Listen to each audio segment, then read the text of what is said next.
Assalamualaikum warahmatullahi wabarakatuh. Salam literasi. Balik lagi bersama saya Lauzia Nurila untuk tantangan bulan April 2025. Di sini saya akan mewawancarai Ibu Kepala Sekolah dari SDN Soreang 3. Baik, sebelumnya Ibu boleh memperkenalkan diri. Waalaikumsalam. Terima kasih kepada Ibu Lauzia sebagai pembimbing literasi SDN Soreang 3. Saya selaku Kepala Sekolah SDN Soreang 3, Hajar Pipin Sofiantini, tentunya merasa berterima kasih dan merasa bangga dengan adanya kegiatan literasi ini, di mana setiap tahun selalu diadakan tantangan literasi, dan di mana pembimbingnya juga selalu berganti untuk penyegaran dan pengalaman untuk semua guru di SDN Soreang 3 ini. Baik Ibu, kita mulai saja sesi wawancaranya. Yang pertama, apa visi Ibu sebagai Kepala Sekolah SDN Soreang 3 ini? Iya. Untuk visi SDN Sekolah Soreang 3 ini adalah terwujudnya pelajar berdas, selamat, dan bahagia. Berdas di sini tentunya merupakan akronim dari B-nya itu berbudi pekerti luhur, ekologi, digital, aktif, literasi, dan spiritual.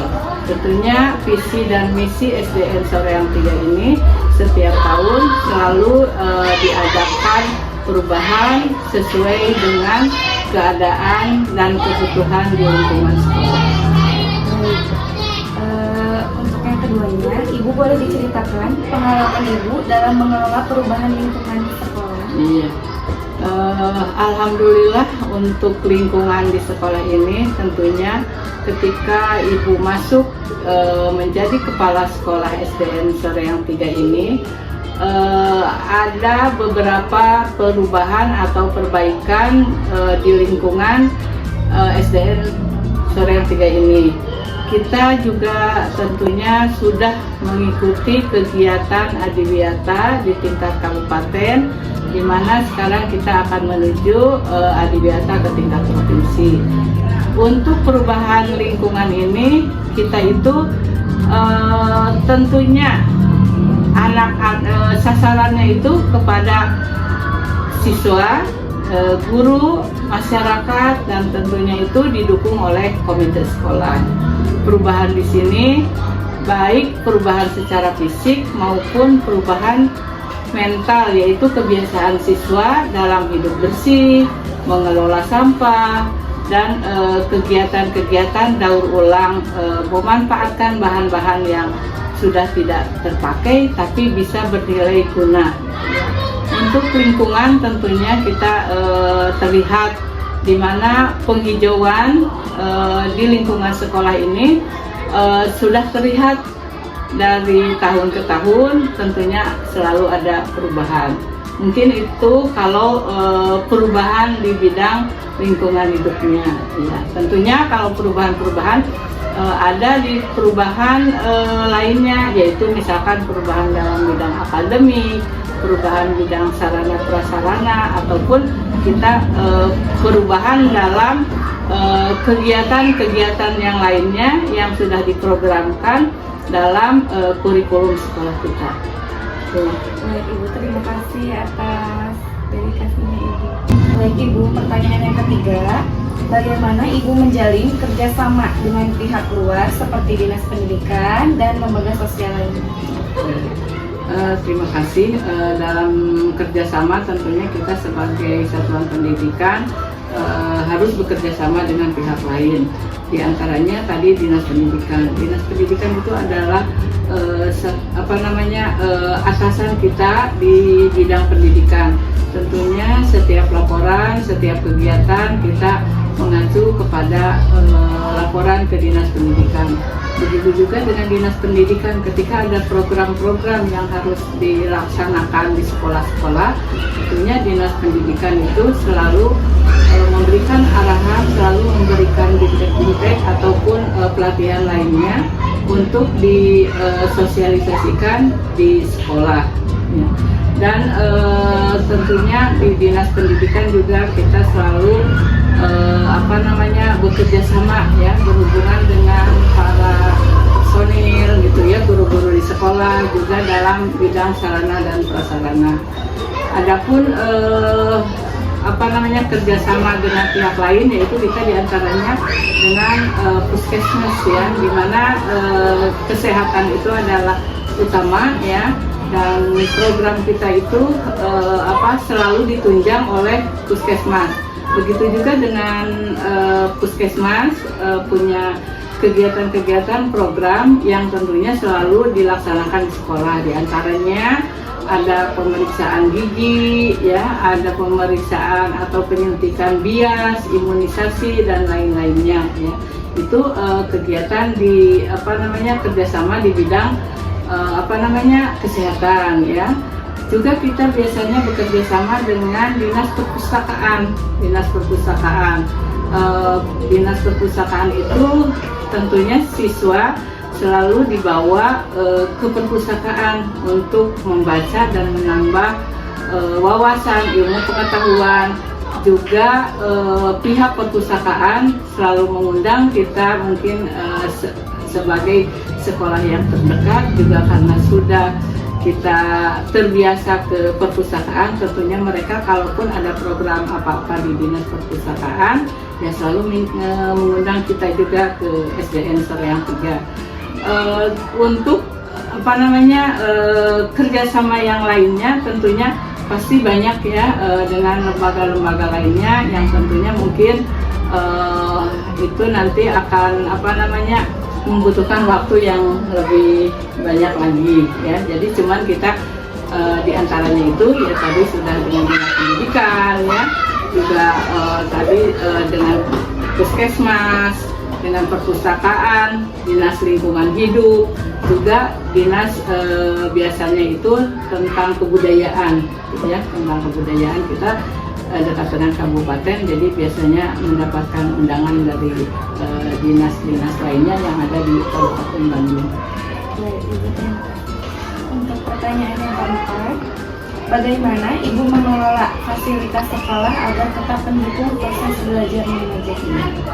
Mengelola fasilitas sekolah ya, sarana prasarana untuk mendukung pembelajaran tentunya itu adalah suatu keharusan ya, di mana siswa akan merasa nyaman, guru akan merasa nyaman jika dalam pembelajarannya itu mendapatkan suasana yang tenang, aman ya, tidak khawatir dengan kegiatan-kegiatan yang akan istilahnya mengganggu kegiatan pembelajaran. Tentunya dalam sarana ya, dalam sarana itu kita menggunakan dana BOSP atau yang dana BOS ya, di mana setiap tahunnya itu untuk sarana dan prasarana itu mendapatkan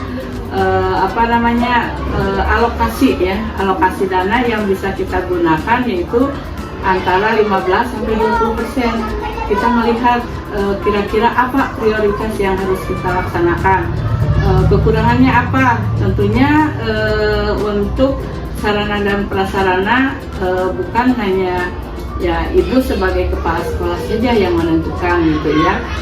Itu biasanya didukung dengan guru-guru gitu ya, mana prioritas mana yang harus kita laksanakan gitu ya. Itu mungkin untuk dalam sarana dan prasarana. Untuk kebutuhan lainnya, misalkan dalam menunjang proses belajar mengajar, kita selalu menambah belanja modal, yaitu misalkan membeli laptop ya, membeli sound system, membeli infokus ya, dan printer yang lain-lainnya. Itu adalah salah satu kegiatan yang bisa menunjang dalam proses belajar mengajar ya, yang dimana didanai menggunakan dana BUSP tadi ya. Adapun untuk penunjang pembelajaran lainnya tentunya selalu memberikan menambah, kita melakukan kerja kelompok di sekolah ya. yaitu dengan adanya kombel, KKG ya, itu adalah salah satu bentuk untuk menunjang proses pembelajaran di sekolah, di mana guru-guru itu bersosialisasi, menambah pengetahuan dan mendapatkan hal-hal yang baru, karena untuk sekarang ini kegiatan pembelajaran atau dunia pendidikan atau juga dunia teknologi itu berkembang dengan cepat gitu ya, dengan pesat, sehingga ya kita juga harus menyesuaikan dengan kondisi lingkungan, sehingga pembelajaran yang kita laksanakan di sekolah itu artinya dapat mendapatkan inovasi yang yang lebih menunjang dalam bidang pendidikan ya. Mungkin itu yang bisa Ibu inikan ya untuk dalam proses menunjang pembelajaran. Banyak hal-hal lain yang ya isinya yang belum Ibu sebutkan gitu. Untuk yang terakhir Ibu, bagaimana pengalaman Ibu dalam suka duka menjadi kepala sekolah di SD Sareang 3 ini? Alhamdulillah ya, kalau suka duka itu tentunya selalu beriringan ya. Kita tidak selamanya mendapatkan sesuatu yang membahagiakan saja suka, atau juga kita selalu mendapatkan duka. Itu suka dan duka itu adalah sesuatu yang saling melengkapi, saling dalam berbagai kegiatan itu tentunya ada ya. Sebelum ke SDN Sareang 3 ya, Ibu dulu mengajar di SDN Cibogor 2, terus menjadi kepala sekolah di SDN Sindang Mulia ya. Sekarang di SDN Sareang 3. Tentunya Ibu juga ketika di Sareang 3 itu sudah mengalami berbagai kegiatan sebagai pembelajaran gitu ya, sebagai pembelajaran. Sehingga kita tidak merasa kaget atau shock ketika mendapatkan sesuatu yang misalkan yang tidak kita harapkan gitu ya.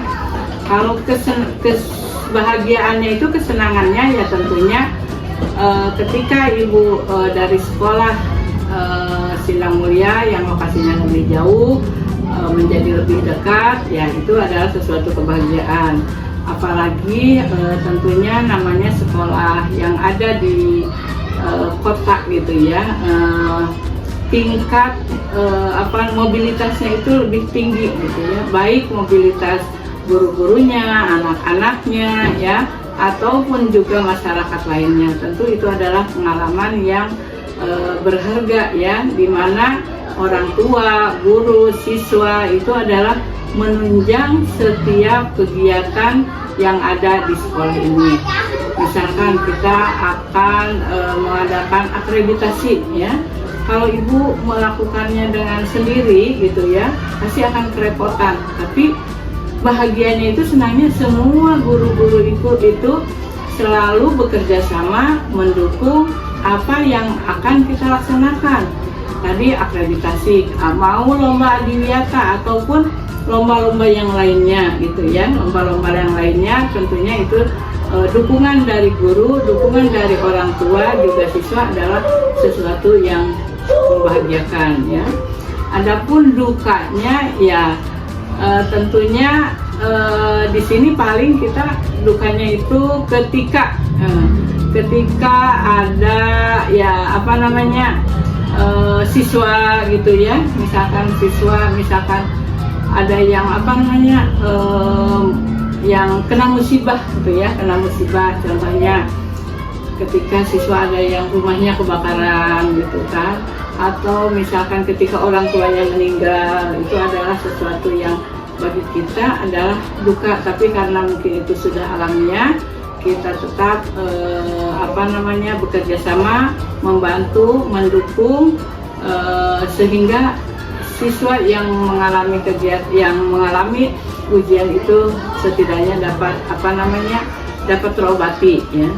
Juga misalnya dalam mengelola sekolah gitu kan ya, kita melihat sekolah misalkan masih kurang ya, misalkan kita masih kurang inginnya itu ya mendapatkan fasilitas dari pemerintah, misalkan penambahan ruangan atau misalkan mendapatkan rehab gitu ya. Karena kendala itu misalkan di dinas pendidikannya juga terbatas gitu ya, kita tidak mendapatkan fasilitas itu, kita menggunakan dana yang ada itu juga merasa kita sudah cukup gitu ya. Itu mungkin bukan sekedar duka ya, itu mah permasalahan atau harapan ya, harapan gitu. Jadi untuk dukanya itu secara ya kita secara umum ya tidak begitu banyak dukanya gitu ya, tapi kita banyak bahagianya di mana kita mengajar itu adalah suatu jati diri kita sebagai guru ya. Mengajar itu adalah sesuatu yang pengabdian juga, karena kepala sekolah itu artinya ya masih guru gitu ya. Jadi pengabdian sebagai guru itu kita merasa bahagia ketika dapat melaksanakan kegiatan di sekolah sesuai dengan yang telah kita rencanakan di awal pembelajaran sampai ketika kita 1 tahun misalkan pembagian atau kenaikan kelas, siswa semuanya bisa naik kelas, siswa semuanya bisa lulus dan tidak banyak rintangan di selama pembelajaran. Itu adalah sesuatu yang kebahagiaan yang patut kita syukuri ya. Mungkin itu saja ya suka duka yang dialami Ibu secara pribadi sebagai kepala sekolah SDN Soreang 3. Terima kasih banyak Ibu atas waktu dan ketersediaannya yang telah diwawancara oleh saya. Semoga kebaikan beliau dapat kita petik. Sekian wawancara saya bersama dengan Ibu Kepala. Sampai jumpa di tantangan berikutnya. Wassalamualaikum warahmatullahi wabarakatuh. Waalaikumsalam warahmatullahi wabarakatuh. Salam literasi. Salam.